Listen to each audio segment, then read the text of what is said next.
Assalamualaikum, kita ketemu lagi di MTN University. Pertemuan kita kali ini masih melanjutkan seri Cisco Networking Academy. Pada materi sebelumnya kita sudah ngebahas lab 1 Basic Router Configuration, di mana kita sebagai Network Engineer diminta untuk mengkonfigurasi IP address pada masing-masing interface yang ada di topologinya, baik itu interface yang ada di PC maupun yang ada di routernya. Buat teman-teman yang belum lihat video materi bagian lab 1 basic router configuration-nya, bisa cek di deskripsi di bawah judul video ini ya. Pada lab 2 ini, nanti kita akan mencoba bagaimana cara mengakses router Cisco yang sesungguhnya pada real device atau perangkat aslinya. Kalau pada pertemuan kita sebelumnya mengkonfigurasi router via CLI langsung di routernya, nah sesungguhnya mengkonfigurasi router Cisco itu bukan begitu pada real device-nya. Kenapa? Karena di perangkat Cisco sendiri tidak ada output interface yang terpasang untuk menghubungkan ke layar monitor. Maka dari itu, untuk bisa mengkonfigurasinya, kita butuh alat bantu berupa perangkat yang punya layar monitor untuk menampilkan konfigurasi CLI-nya router ke layar monitor. Terus alat bantunya apa? Ya, alat bantunya adalah berupa PC atau laptop. Jadi, nanti ketika kita mau mengkonfigurasi router Cisco, mengaksesnya harus lewat PC atau laptop yang terhubung ke router. Nah, kegiatan mengkonfigurasi router lewat PC atau laptop ini disebut juga dengan istilah remote access router. Ada beberapa macam remote yang bisa kita pakai untuk mengakses router Cisco. Di antaranya adalah yang pertama, remote console. Untuk bisa mengakses router via konsol, tidak harus ada IP address pada interface di router maupun di PC atau laptopnya. Beda dengan remote access lainnya seperti telnet dan SSH yang harus punya IP address terlebih dahulu sebelum kita meremote routernya. Secara default atau bawaan, router Cisco itu ketika baru pertama kali digunakan atau setelah direset itu tidak ada IP address-nya, maka tidak ada jalan lain, kita harus menggunakan remote console agar bisa meremote router untuk pertama kalinya. Tapi setelah diisi IP address via remote console, barulah boleh menggunakan remote telnet atau SSH. Selanjutnya yang kedua, teman-teman bisa mengakses router Cisco via remote telnet.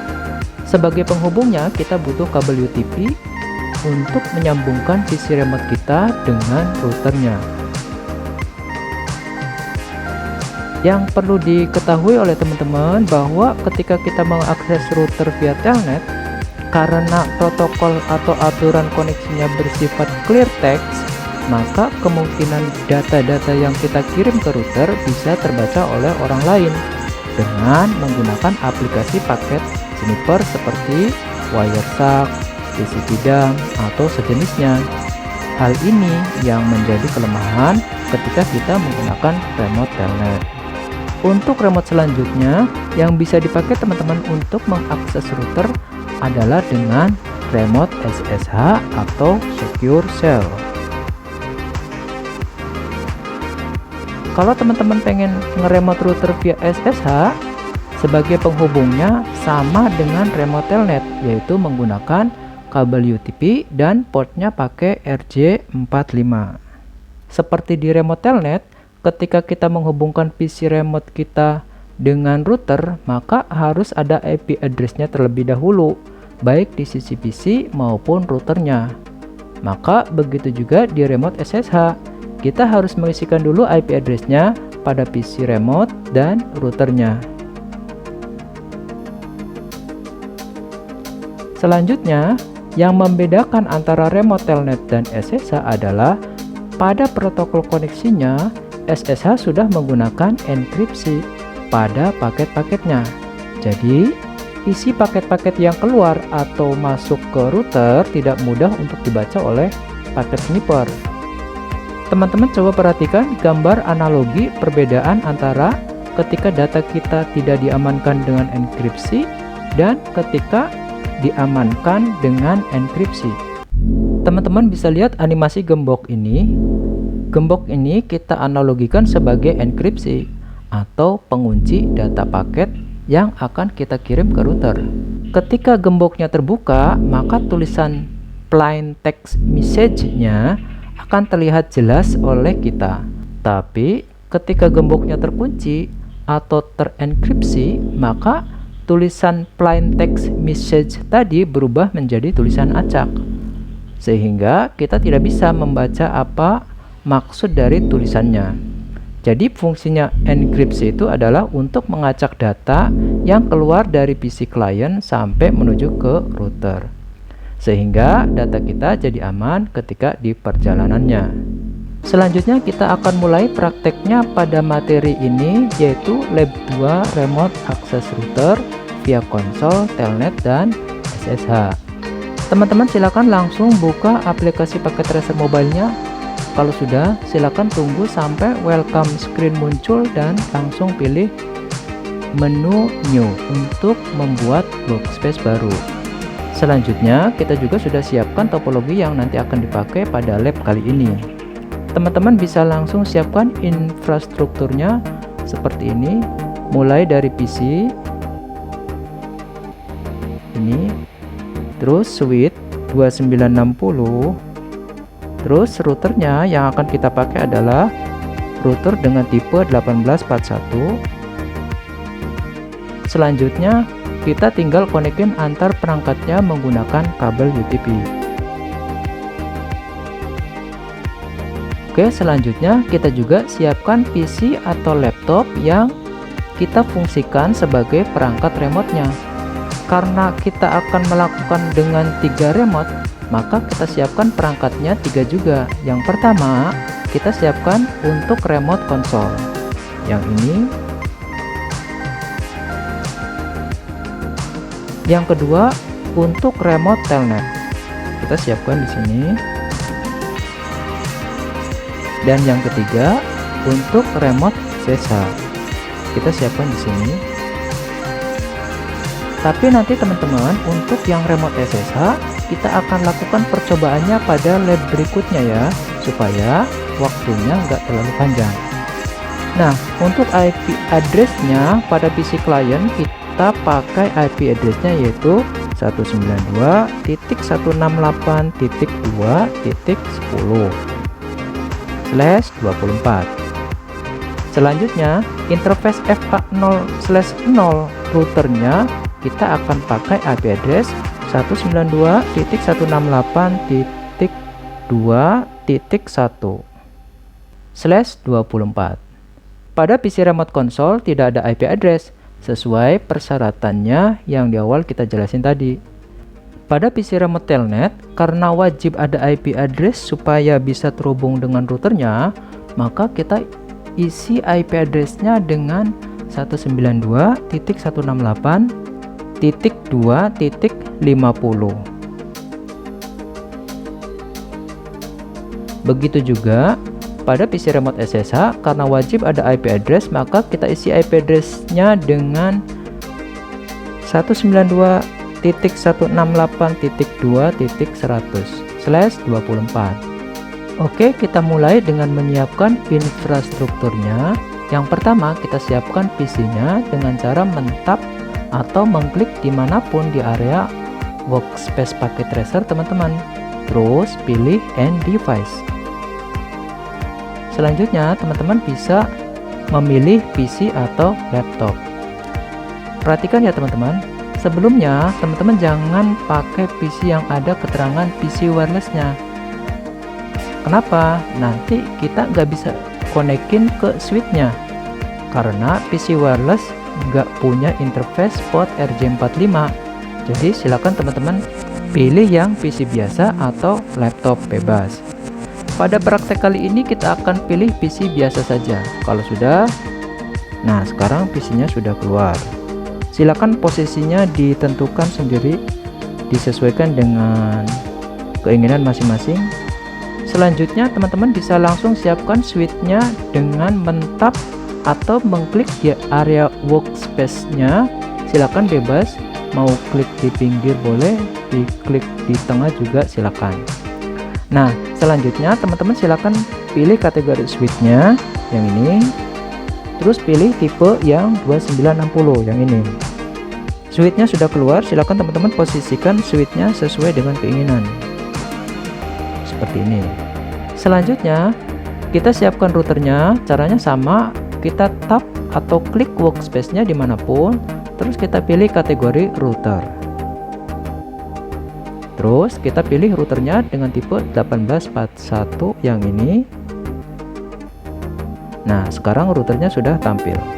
Silakan diposisikan routernya sesuai dengan keinginan masing-masing. Selanjutnya kita hubungkan PC-nya ke switch dengan kabel UTP. Caranya teman-teman klik PC-nya terus pilih connect.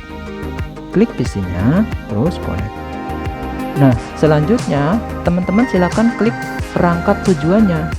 Karena tujuannya adalah switch, maka silakan di tap atau diklik switch-nya seperti ini. Nah, oke.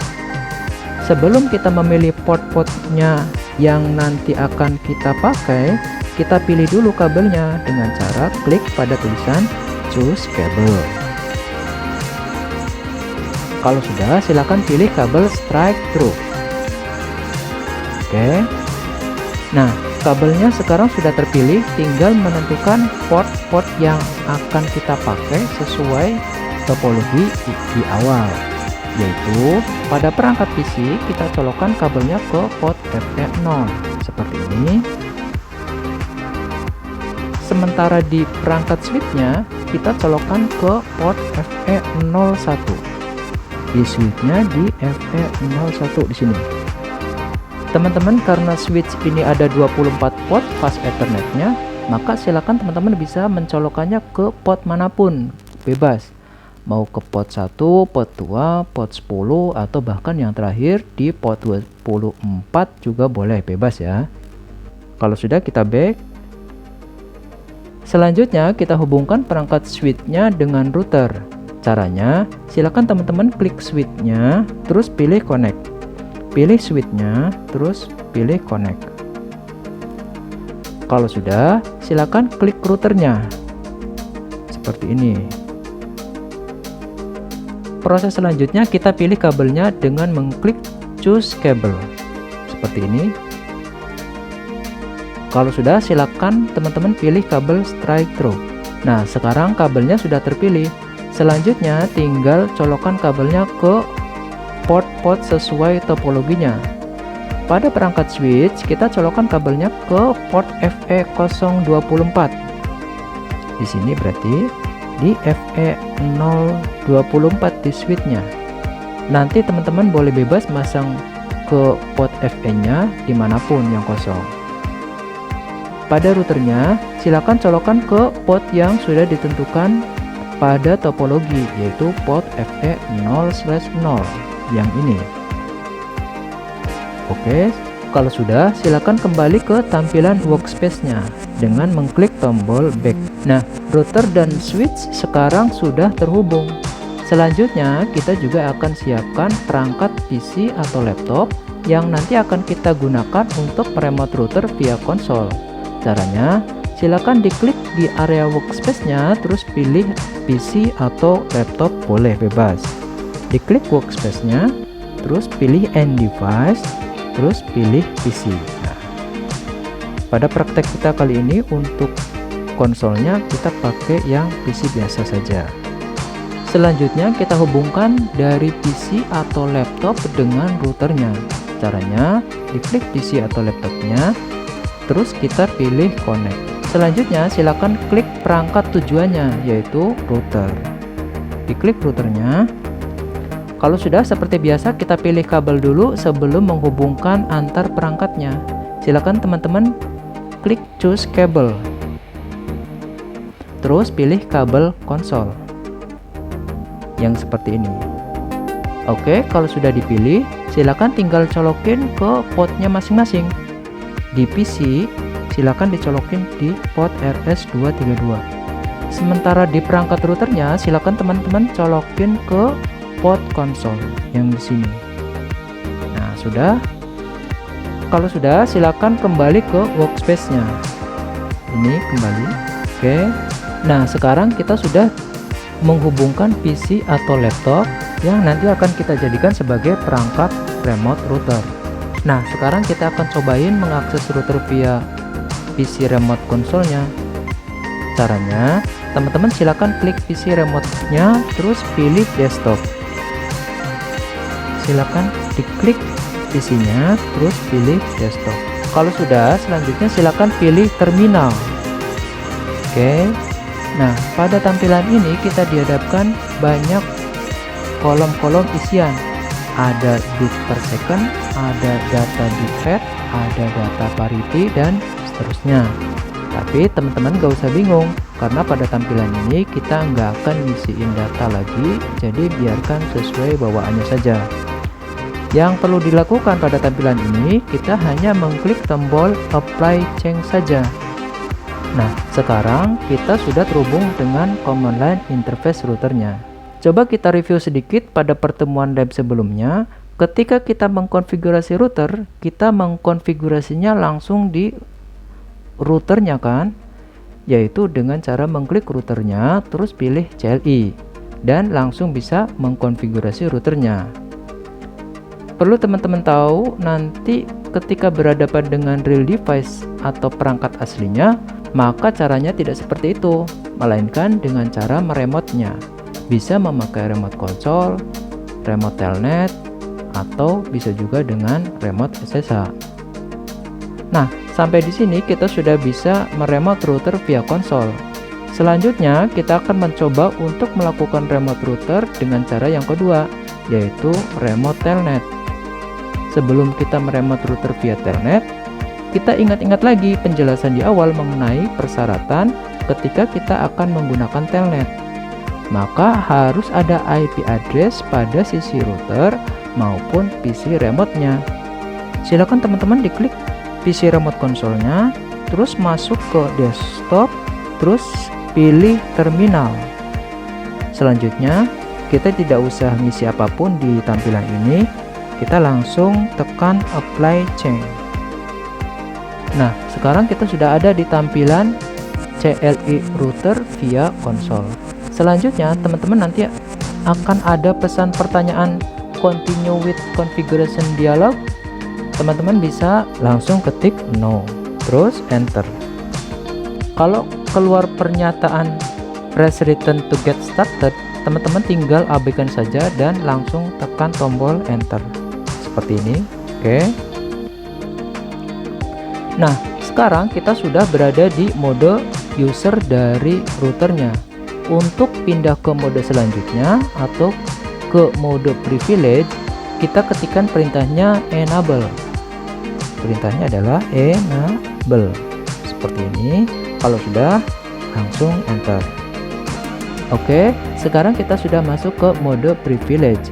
Setelah ini, kita juga harus masuk ke mode global config dengan perintah configure terminal. Configure spasi terminal. Oke, kalau sudah langsung di enter. Kalau sudah, kita sekarang masuk ke interface yang nanti akan dipakai untuk remote telnetnya. Berdasarkan topologi di awal, remote telnetnya terhubung ke port FA0/0. Maka selanjutnya silakan teman-teman ketikkan perintahnya interface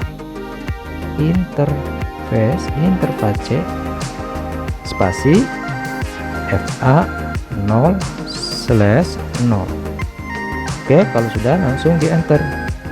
Oke, sekarang kita sudah berada di mode interface FA0/0. Tugas selanjutnya kita tinggal isikan IP address-nya dengan perintah IP spasi address DDS, jangan lupa nanti salah, DDS spasi masukkan IP address sesuai topologi di awal, yaitu 192.168.2.1 spasi. Silakan teman-teman masukkan subnet masknya 255.255.255.0. Kalau sudah, bisa langsung enter. Selanjutnya, untuk mengaktifkan interface-nya, kita ketikkan perintahnya no shutdown. No spasi shutdown. Kalau sudah, langsung enter. Kalau ada pernyataan seperti ini, teman-teman bisa langsung abaikan dengan mengklik atau menekan tombol enter. Kalau sudah, selanjutnya kita keluar dari interface FA0/0 ini dengan perintah exit. Exit, enter. Kalau sudah, langsung di enter. Oke, selanjutnya kita konfigurasi untuk mengaktifkan telnetnya. Silakan teman-teman kembali lagi ke konsolnya dan mulai mengaktifkan konsolnya dengan perintah enable password. Enable password seperti ini. Enable password, tuliskan passwordnya bebas, yang penting minimal 6 karakter.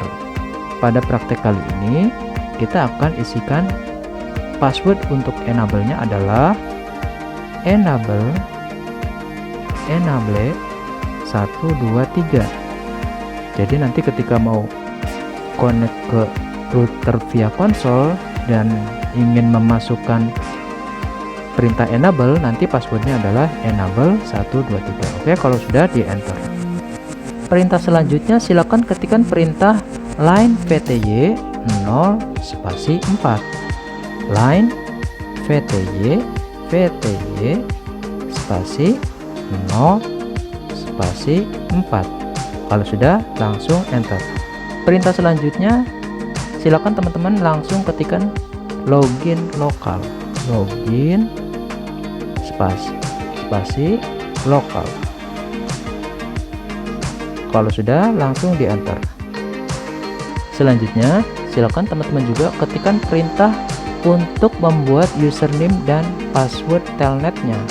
Kalau tadi password enable, sekarang password telnet. Perintahnya adalah username spasi, masukkan username-nya yang nanti akan kita pakai ketika mau masuk ke router saat PC menghubungi router.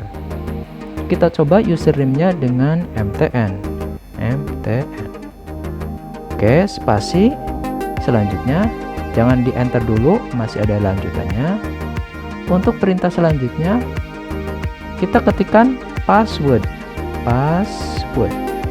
seperti ini, spasi, masukkan passwordnya. Nah, nanti passwordnya pada praktek kita kali ini adalah telnet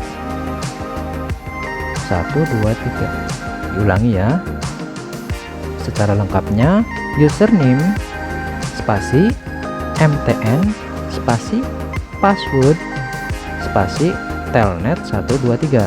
Kalau sudah, langsung di enter. Oke, sampai di sini konfigurasi untuk mengaktifkan telnet selesai. Selanjutnya kita tinggal mencoba mengakses routernya dari sisi remote telnet. Kalau sudah, silakan teman-teman di close terminalnya dengan cara diklik tombol close yang ada di pojok atas ini. Close-nya 2 kali. Oke, sebelum kita melakukan telnet ke router via PC, kita siapkan dulu PC-nya dengan cara diklik workspace-nya, terus pilih end device, terus pilih PC. Nah, selanjutnya silakan teman-teman konekin PC-nya ke switch. Caranya klik PC-nya, terus pilih connect. Selanjutnya silakan diklik switch-nya. Oke, kalau sudah, silakan teman-teman pilih kabelnya dulu. Dengan cara diklik choose cable, terus pilih strike. Selanjutnya kita hubungkan pada port di PC-nya, kita colokkan ke port FE0. Terus di FE switch-nya silakan teman-teman boleh colokan bebas dimanapun, di FE2 boleh, di FE6 atau di FE10 juga boleh, silakan bebas. Pada praktek kali ini kita akan colokin ke FE02. Oke, kalau sudah, kita back. Nah, seperti ini. Sebelum kita melakukan telnet ke router via PC, dipastikan PC remote teman-teman sudah ada IP address-nya sesuai topologi di awal. Kalau belum diisi, silakan diisi dulu dengan mengklik PC-nya, terus pilih desktop. Klik PC-nya, terus pilih desktop. Terus pilih IPv4 configuration. Selanjutnya, silakan isi IP address-nya dengan 192.168.2.50. Oke, kalau sudah, next. Kita isikan juga subnet mask-nya 255.255.255.0. Oke, kalau sudah silakan simpan dengan mengklik apply change dan langsung close 2 kali. Close. Nah, sekarang PC remote telnetnya sudah siap.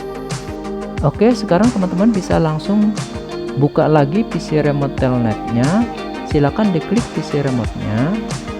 Klik PC remote-nya, terus masuk ke desktop, terus pilih command prompt. Kalau sudah masuk ke command prompt, teman-teman langsung panggil routernya dengan mengetikkan perintah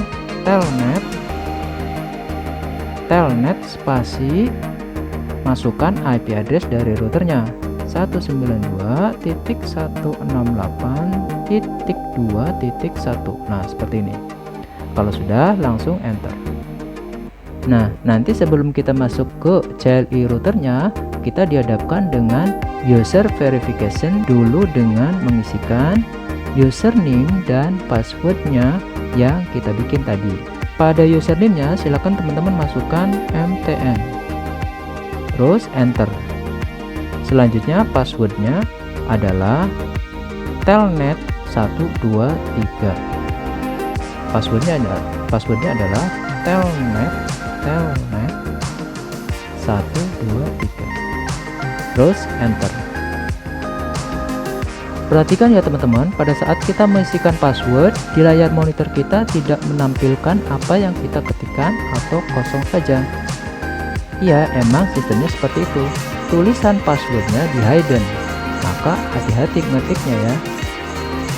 Selanjutnya, untuk masuk ke mode privilege, kalau di awal bisa langsung masuk ketika mengetikkan perintah enable, tapi sekarang harus memasukkan passwordnya dulu yang tadi kita buat. Enable